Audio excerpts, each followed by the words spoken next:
नमस्कार दोस्तों, मेरा नाम है विक्रम सिंह और मैं आपका स्वागत करता हूं मेरे YouTube चैनल पे। और आज हम बात करेंगे वक्फ बोर्ड के बारे में, क्योंकि हर जगह सोशल मीडिया पर, हर न्यूज चैनल पे वक्फ बोर्ड का बिल जो अभी लोकसभा में पास हुआ उसके बारे में चर्चा हो रही है। वक्फ के 2013 में जो अमेंडमेंट्स आए, अब बिल किरण भाई का है, मगर मैं कह सकता हूं कि वक्फ का 2013 का अमेंडमेंट न किया होता तो ये बिल लाने की शायद जरूरत न पड़ती। अध्यक्ष महोदय, मैं इस बिल का विरोध करता हूं। अध्यक्ष महोदय,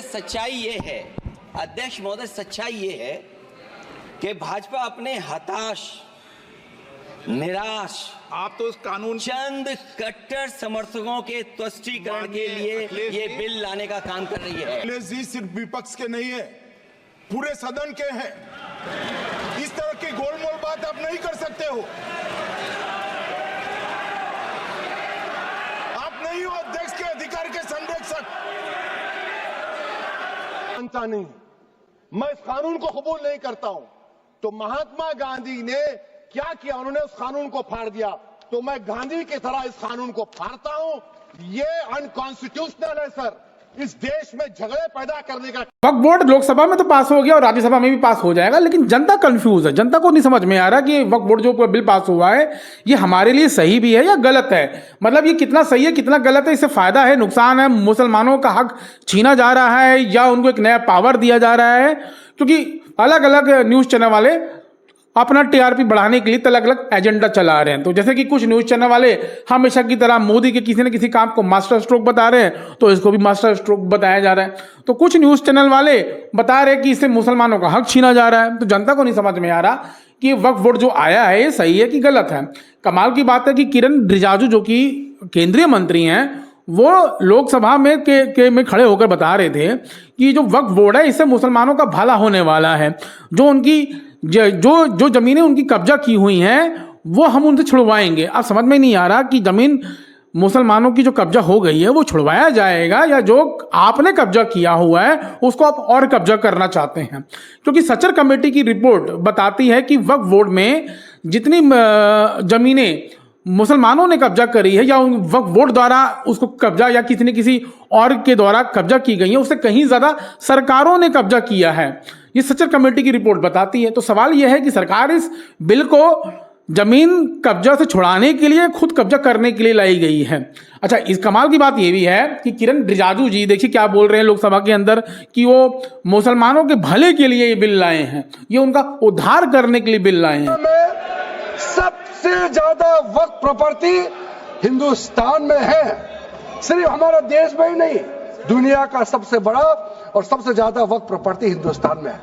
तो फिर ये क्यों है 60 साल तक आप सरकार में रहे हैं, हमारे देश में मुसलमान इतना गरीब क्यों है? जब दुनिया का सबसे ज्यादा वक्फ प्रॉपर्टी हमारा देश में है तो हमारे गरीब मुसलमानों का पढ़ाई के लिए, मेडिकल ट्रीटमेंट के लिए, स्किलिंग के लिए, इनकम जनरेशन के लिए क्यों काम नहीं हुआ? किरण रिजिजू जी कहते हैं कि इतने सालों से, मतलब वक्फ बोर्ड की इतनी सारी जमीनें हैं, इतनी सारी मस्जिदें हैं, तो मुसलमान अब तक गरीब क्यों हैं 60 सालों से? मतलब क्या कमाल का तर्क देते हैं। अगर ये बात है तो उनको ये भी बताना चाहिए कि इतने सारे हिंदू टेम्पल हैं, इतने सारे हिंदू टेम्पल के संगठन हैं, फिर हिंदू गरीब क्यों हैं? मतलब आपको कुछ भी आपको पॉजिटिव बातें करनी है सिर्फ ये बताने के लिए, ये तो वैसी बात हो गई जैसे आप बता रहे हैं कि इस बिल के आने से मुसलमानों की स्थिति सुधर जाएगी। ये बिल्कुल वैसी बात हुई कि नोटबंदी के आने से, जब नोटबंदी लागू की गई देश के अंदर, तो ये बताया गया कि काला धन खत्म हो जाएगा और 2000, 500 और 1000 के नोट को गायब करके 2000 का नोट लाया गया। कमाल की बात है, पब्लिक ने मान भी लिया था उस समय कि ये करप्शन को मिटाया जा रहा है। मतलब छोटे नोट को खत्म करके बड़ा नोट लाना करप्शन की कहाँ निशानी है। वैसे ही यहाँ बताया जा रहा है कि हम वक्फ बोर्ड को मुसलमानों के भले के लिए ला रहे हैं। भाई अगर आप सोचिए कि जिस नीतीश कुमार ने इस वक्फ बोर्ड में बीजेपी को सपोर्ट किया बिल में लोकसभा के अंदर, वही नीतीश कुमार जी बिहार के अंदर ये वादा करके आए थे कि वो भूमि सुधार बिल लाएंगे। अगर आप भूमि सुधार बिल आप देश में और कई देशों में नहीं लागू हुआ, आपने लागू नहीं किया, क्यों? क्योंकि वहां पर श्रवण आपसे नाराज हो जाएंगे, आपका वोट बैंक खिसक सकता है, ये डर है आपको। अगर आपको भूमि सुधार बिल आप लाए नहीं और आपको ये वक्फ बोर्ड की जमीनों के ऊपर बहुत चिंता है, कमाल की बात है। लॉ के अनुसार वक्फ बोर्ड में कि संगठन में नॉन मुस्लिम भी रहेंगे। मतलब कमाल है। क्या आपने कभी कर्नाटका में या साउथ में जितने भी टेम्पल के संगठन हैं उसमें आपने नॉन हिंदू देखे हैं? अगर आपको नॉन मुस्लिम, अगर आप वक्फ बोर्ड की कमेटी में डालना चाहते हैं तो आप जो हिंदू के टेम्पल के संगठन है उसमें आप नॉन हिंदू डाल के देखिए। जैसे कि मैंने कहा कि क्या ये वक्फ बोर्ड मुसलमानों के सुधार के लिए लाया गया है या अपने वोट बैंक के लिए लाया गया है? क्योंकि ये बताते हैं कि उस कमेटी में 2 महिलाएं होनी चाहिए, जो कि 1995 के बिल के अनुसार भी महिलाएं थी। ये बता रहे हैं हम महिलाओं को आगे लाना चाहते हैं। कमाल की बात है, वो सरकार महिलाओं के बारे में बात कर रही है, मुसलमान महिलाओं के भले के बारे में बात कर रही है, जिसने बिल्किस बानो के अपराधियों को बाहर आते हुए फूल माला पहनाई गई। वो सरकार सिफारिश कर रही है कि हम महिलाओं का उत्थान चाहते हैं, मुस्लिम महिलाओं का। ये मुस्लिम महिलाओं का उत्थान चाहते हैं या उनका वोट चाहते हैं? क्योंकि इन्हें पता है मुस्लिम पुरुष वोट नहीं देंगे। कमाल की बात है कि ये सरकार, जो बीजेपी सरकार है, जो कि चाहे इनका लोकसभा हो, राज्यसभा हो, देश के किसी भी राज्य में विधानसभा के अंदर एक भी मुस्लिम विधायक नहीं है, वो बता रही है कि हम मुस्लिम महिलाओं के बारे में उत्थान करना चाहते हैं, इसलिए हमने 2 मुस्लिम महिलाओं को भी इसमें जोड़ा। कमाल की बात देखिए कि पब्लिक प्रेमिसेस एक्ट 1971 के अनुसार जमीन पे कब्जा करना अपराध है, लेकिन कई राज्य सरकारों ने वक्फ बोर्ड की जमीनों को इस एक्ट के बाहर रखा। क्यों रखा बाहर? क्योंकि उनका खुद का कब्जा था।